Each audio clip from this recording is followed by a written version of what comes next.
কৰিছোঁ যে ডিপাৰ্টমেণ্টে জিঅ' টেগিং নকৰে, আত্মসহায়ক গোটৰ বাইদেউসকলে ঘৰে ঘৰে লৈ যাব আৰু জীৱিকা সখী বাইদেউসকলে জিঅ' টেগিং কৰিব।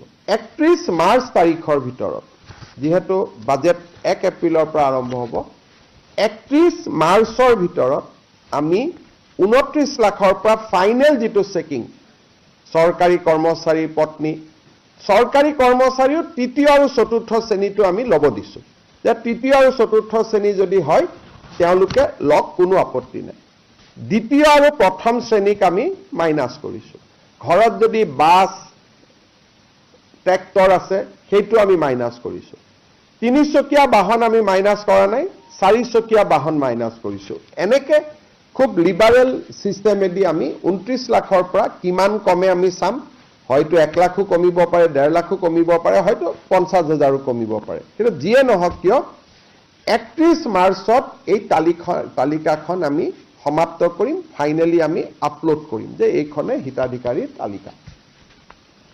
31 মাৰ্চটো খালি যাব, আমিও ব্যস্ত থাকিম। 1 এপ্ৰিল তাৰিখৰ পৰা নতুন বাজেট আৰম্ভ হ'ব। 1 এপ্ৰিল তাৰিখে বিহালী বিধানসভা সমষ্টিত আমি প্ৰথম হিতাধিকাৰীসকলক এই আঁচনিৰ প্ৰথম 10,000 টকাৰ কিস্তি প্ৰদান কৰিম। বিহালী সমষ্টিত 23,000 মহিলা এই আঁচনিটোৰ বাবে ইতিমধ্যে নিৰ্বাচিত হৈছে আৰু এই 23,000 মহিলাক আমি একোখনকৈ চেক দি আমি তেওঁলোকক সিদিনাখনে সভাতে আমি তেওঁলোকক চেক এখন দি দিম। আৰু চেক আমি কিয় দিছোঁ, কেতিয়াবা বেংকত গৈ টকা পৰি থাকে, KYC নকৰে, কিবা নকৰে, চৰকাৰৰো লষ্ট হয় আৰু মহিলাগৰাকীয়েও টকা নাপায়। চেকখন পালে অন্তত মহিলাগৰাকীয়ে বেংকত ফিজিকেলি চেকখন লৈ গ'লে তেওঁ একাউণ্টটোত যদি KYC আদি হৈও থকা নাই, KYC আদি কৰি ল'ব পাৰিব। তাৰপিছত প্ৰত্যেক মাহত আমি এখন তালিকা দিম বাতৰি কাকতত। প্ৰত্যেক মাহত 10-15টা সমষ্টিত আমি এই ধৰণে একোটা ফাংচন কৰি আমি এই পুঁজিটো বিতৰণ কৰি গৈ থাকিম। আৰু ইয়াৰ সমান্তৰালভাৱে মহিলাসকলক আমি 3 দিনীয়াকৈ এটা প্ৰশিক্ষণো দি গৈ থাকিম। য'তেই প্ৰশিক্ষণ শেষ হয় তাতে আমি, আপোনালোকে ক'ব পাৰে যে 10টা সমষ্টি কেনেকৈ নিৰ্বাচিত হ'ব, অৰ্থাৎ য'তেই প্ৰশিক্ষণ শেষ হয় তাতে আমি টকাটো দিয়াৰ আৰম্ভ কৰিম। আমাৰ বাজেটৰ এইটো প্ৰথম এনাউন্সমেণ্ট আমি পূৰণ কৰিবৰ কাৰণে গৈ আছোঁ। এইবাৰ সাধাৰণতে বাজেট পূৰণ কৰোঁতে সময় লাগে। এইবাৰ আমি 1 এপ্ৰিলৰ পৰাই আমি টাৰ্গেট লৈছোঁ যাতে 1 এপ্ৰিলৰ পৰাই আমি কামখিনি কৰিব পাৰোঁ।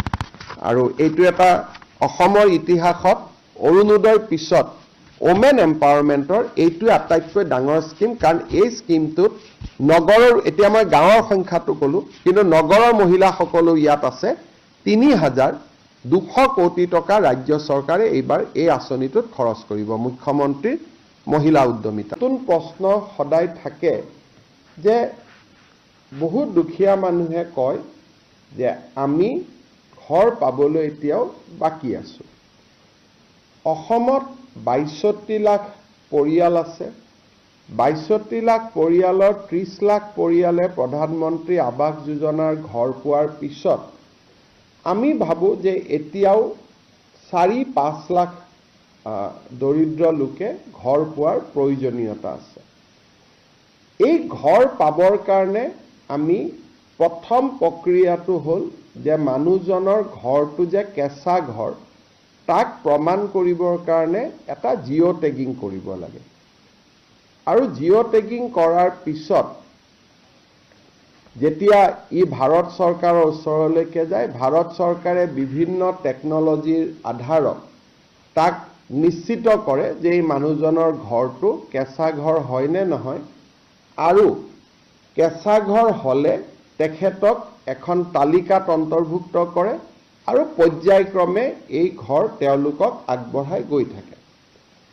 অহা বছৰ এপ্ৰিল-মে মাহত আমি 3,80,000 ঘৰ পোৱাৰ লগে লগে আমি 2018-19 চনত যিখন তালিকা বনাইছিলোঁ সেইখন এডজাষ্টেড হৈ যাব। তাত আৰু এজনো ৱেট লিষ্টত মানুহ নাথাকিব।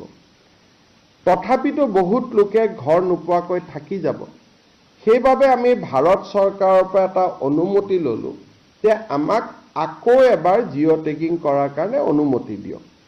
কিবা কাৰণত যদি কোনোবা বাদ পৰি গৈছে তেতিয়াহ'লে আমি তেওঁলোকক শেষবাৰৰ কাৰণে এটা জিঅ' টেগিং কৰিব পাৰিম।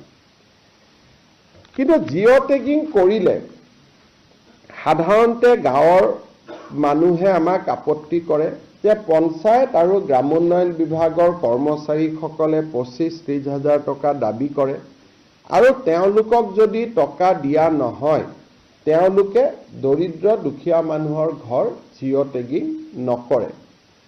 অভিযোগ কিমান সঁচা কিমান মিছা তাক আমি অনুসন্ধান কৰিব খোজা নাই, কাৰণ বহু অভিযোগ সঁচা হ'লেও তাৰ প্ৰমাণ নাথাকে, প্ৰমাণ নাথাকিলে চৰকাৰে ব্যৱস্থা ল'ব নোৱাৰে। সেইকাৰণে আমাৰ সদায় লক্ষ্য আছে যে ইম্প্ৰুভমেণ্ট অফ দ্য ছিষ্টেম, ব্যৱস্থাৰ পৰিৱৰ্তন হ'ব লাগে, যাতে ব্যৱস্থাৰ পৰিৱৰ্তনত দুৰ্নীতি বা দৰিদ্ৰ মানুহক প্ৰবঞ্চনা কৰাৰ যিখিনি ক্ষমতা সি যাতে একেবাৰে সীমিত হৈ পৰে, যে কৰিব খুজিলেও কৰিব নোৱাৰে।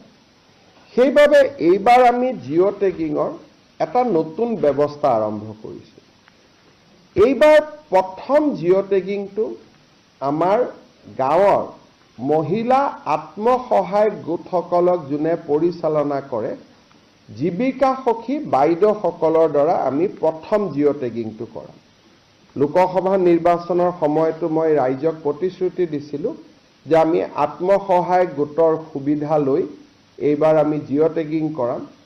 সেইকাৰণে আমি এইবাৰ নিয়ম কৰিছোঁ যে গাঁৱৰ জিঅ' টেগিং প্ৰথম ডিপাৰ্টমেণ্টৰ কৰ্মচাৰীয়ে নকৰে, আমাৰ জীৱিকা সখী বাইদেউসকলে আত্মসহায়ক গোটসকলৰ পৰা উপযুক্ত সহায় লৈ তেওঁলোকে প্ৰথম জিঅ' টেগিংটো নিজে জিঅ' টেগ কৰি দিব পাৰোঁ। মোৰ ঘৰটো কৰিব নাজানে, গাঁৱৰ কোনোবা মানুহে যদি দুখীয়া